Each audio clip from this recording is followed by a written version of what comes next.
Town Pratapgarh ঝুলন্ত bridge সংলগ্ন একটি জুয়েলারি দোকান থেকে প্রায় 12 থেকে 13 লক্ষ টাকার স্বর্ণালংকার চুরি করে নিয়ে যায় চোরের দল। বৃহস্পতিবার গভীর রাতে ঘটনার খবর পেয়ে শুক্রবার সকালে ঘটনাস্থলে পৌঁছায় মহারাজগঞ্জ ফাঁড়ির পুলিশ।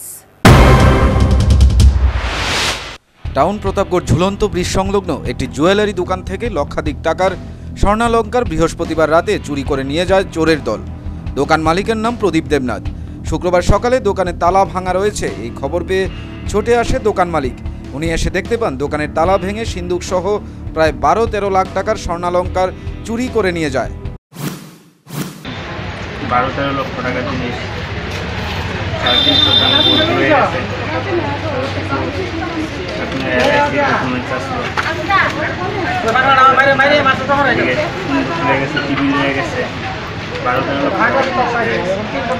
আগে কি এরকম হয়েছিল কোনোদিন?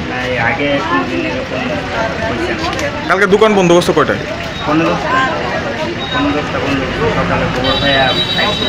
তোমার সাথে কারোর কি সূত্র এমন আছে কি?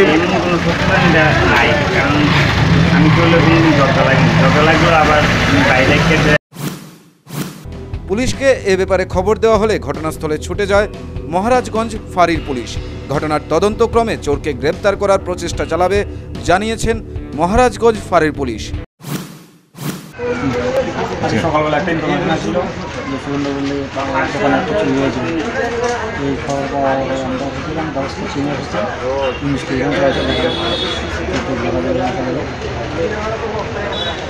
কি কি জিনিস নিয়ে গেছে? কিছু জুয়েলারি আইটেম, একটা